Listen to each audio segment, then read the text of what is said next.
This video is about how chemistry is related to life. So let's look at some common elements and how they're related to life. So C stands for carbon. That's the first in the list. And it's useful for maintaining and forming organic compounds. Hydrogen is related to pH. Oxygen, the O. Nitrogen, the N. Oxygen, we use that for energy reactions oftentimes. Nitrogen is important for proteins and DNA. P stands for phosphorus. K for potassium.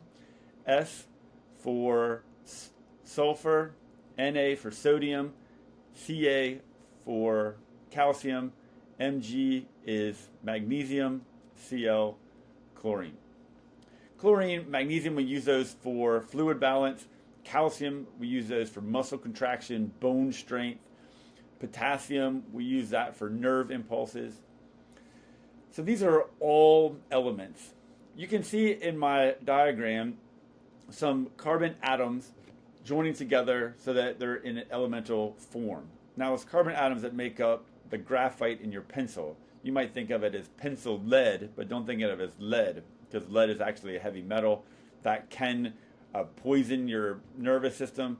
But graphite is different than that. It's just carbon. So if you've ever gotten stabbed by a pencil, don't worry, it won't kill you. Here's a picture of an atom. Atoms have the central core called the nucleus. The nucleus consists of protons and neutrons. Protons are positively charged, positive proton. Neutrons have no charge, neutron, no charge. Electrons, they orbit that nucleus and they typically have a negative charge. You'll notice that the electrons are in levels. In the first level, there's 2 electrons and then that level is full. In the second level, there are up to 8 electrons before that level is full. Now, normally the number of protons equals the number of electrons. So if there's 4 protons, there's usually 4 electrons. Or if there's 6 protons, there's usually 6 electrons. That makes the entire atom neutral. The positives equal the negatives. However, if the atom gains or loses an electron, well then that gives it a positive or negative charge. We call those ions. Normally when you look at the periodic table, you see something like this. The C stands for carbon. The 6, the atomic number, stands for the number of protons. Below that, the atomic mass tells us the weight of the atom. Now the weight of the atom is calculated by adding protons plus neutrons. So if I know the atomic number, 6 protons, and I know the atomic mass is 12, then 6 plus what equals 12. That what is the number of neutrons. So 6 plus 6 equals 12. There's 6 neutrons in that atom. Now, if I look at oxygen, it has 8 protons. That's the atomic number. It has an atomic mass of 16. 8 plus N, that stands for neutrons. 8 plus N is 16. What's N? Well, it's 8. What about hydrogen? Hydrogen, 1 proton plus 0 neutrons to give us the atomic weight of 1. If the atom has a different number of neutrons, like different than normal, those are called isotopes. Isotopes can be radioactive, so they can be useful, like iodine can be useful for medical imaging, for example. Isotopes of iodine. If an atom loses an electron, it becomes an ion. Sometimes it loses those electrons to gain stability. So stable atoms have full energy levels. That first energy level is filled with 2 electrons. Any energy level after that is filled with 8 electrons. One atom might donate or give away an electron like this sodium atom so that the outermost energy level will be full. By giving away that electron, it can get rid of that energy level, and then the outer energy level will have 8, and it'll be a stable atom. Chlorine gains that electron, so that its outer energy level is now filled with 8 electrons. These type of bonds are called ionic bonds. They're typically weaker bonds because it's just this donated electron. Covalent bonds are typically stronger bonds because the atoms are sharing electrons.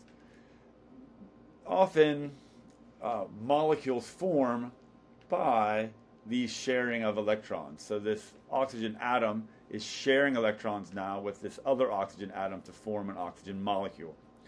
You'll notice that in the yellow oxygen, if you just count the outer ring, there's 1, 2, 3, 4, 5, 6 yellow, and then you also need to count those 2 green, 7, 8. So 8 electrons in that outer energy level will make that atom full and stable. Because it's sharing, when you count the electrons for the green oxygen atom, you also need to count the 2 yellow ones from the yellow. Because they're sharing the electrons, that leads to molecular stability. Those atoms are stable. Water is a polar covalent molecule. It's covalent because the H2O, the 2 hydrogens and the 1 oxygen, are sharing electrons.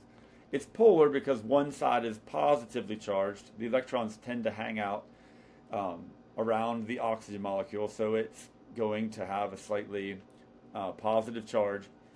The hydrogen end is typically going to have a negative charge, so it's a polar molecule. But our body uses oxygen and hydrogen. Our body uses water for all kinds of things. For example, water has a high heat capacity. That's a property of water. That means it takes a long time to heat up and cool down. As a result, it helps to maintain your body temperature. When you move into really cold environments or really hot environments, it doesn't matter. Water takes so long to heat up and so long to cool down, your body temperature stays relatively the same. Because water is a polar molecule, that positive end and negative end are helpful for tearing apart other molecules that are bonded by electrons. So those electrons are attracted to the charged ends of the water molecule and sometimes help separate them. So water is a solvent. It means it dissolves things. We need to dissolve a lot of things in our body. Water has a high vaporization temperature. That means as water goes from liquid to vapor, it takes a lot of heat with it, which is why when we sweat and the sweat evaporates, we cool down.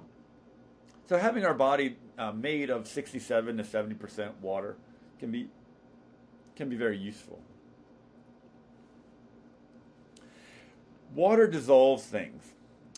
Some things that dissolve in water give off hydrogen ions. So that's hydrogens that are missing an electron. So hydrogen ions. We can measure the concentration of hydrogen ions. We call that pH. So solutions that have a lot of hydrogen ions, we call those acids. Solutions that don't have very many free hydrogen ions, we call those bases. On the pH scale, acids go from 6 to 0. 0 are the strongest acids, 6 are the weakest acids.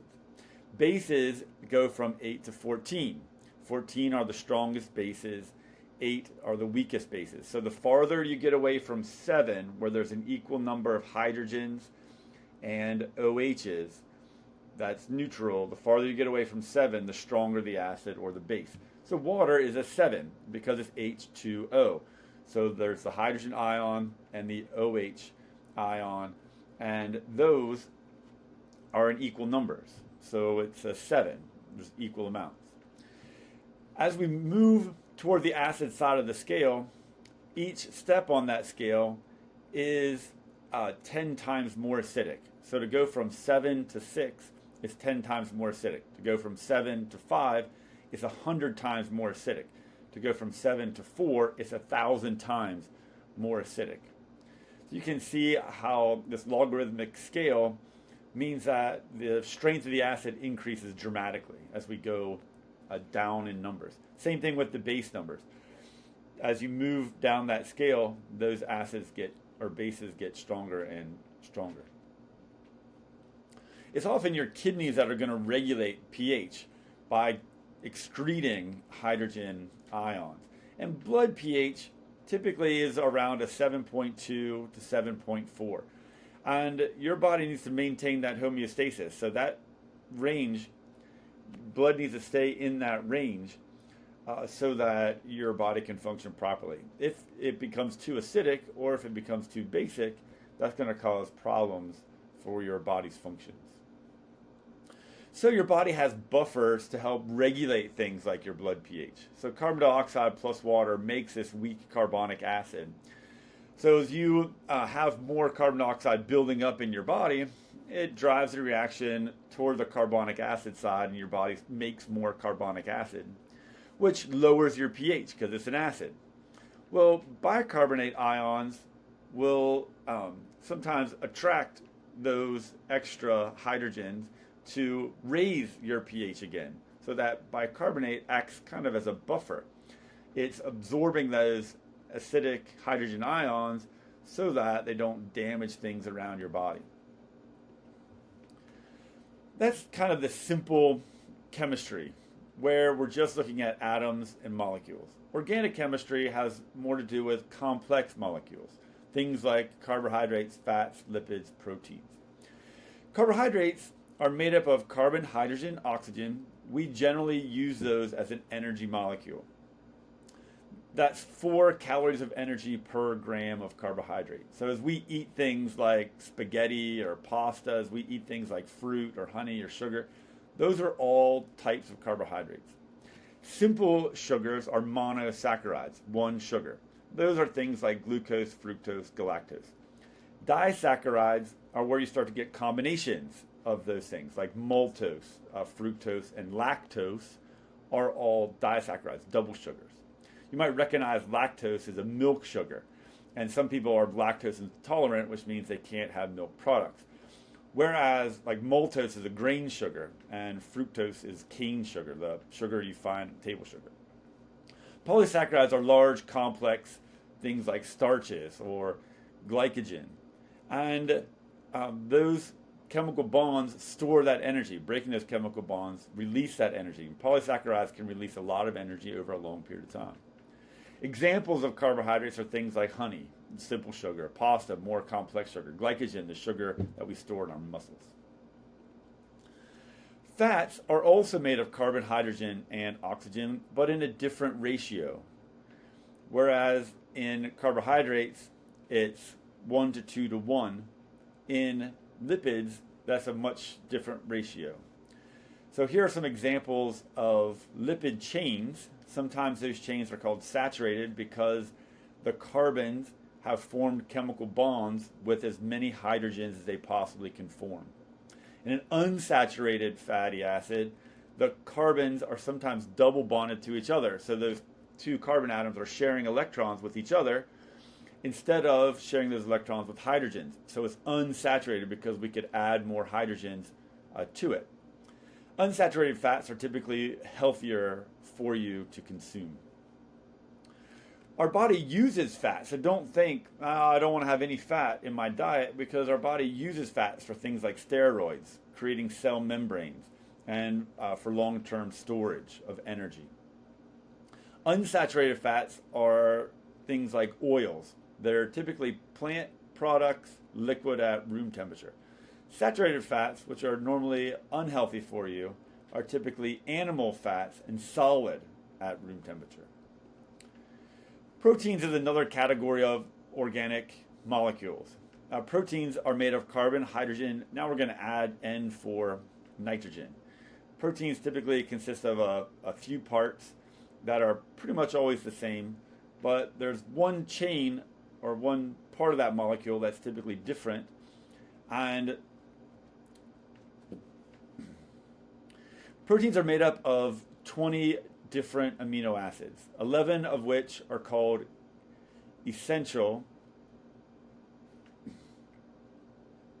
Proteins are made up of 20 amino acids, 9 of which are essential. That means you have to eat them. 11 of which are non-essential, which means your body automatically makes them. Combination of those amino acids create these large molecules, proteins, and it's proteins that do all kinds of things around your body. But they help your body grow, they maintain your body, they repair things. Examples of proteins, you'll notice the IN ending of actin, keratin, melanin. Those are all examples of proteins. Protein ends with IN. Often the names of a protein will end in IN. You get proteins from things like meats or beans, and you need to incorporate those in your diet as well. Nucleotides or nucleic acids are the fourth category.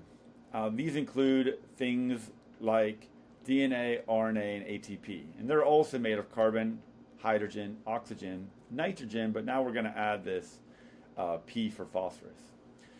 The main role of nucleotides is storing information. DNA and RNA are in the business of transferring information. ATP, adenosine triphosphate, is an energy molecule that we often use for short-term energy. So I hope that gives you an idea of chemistry and how it's related to life.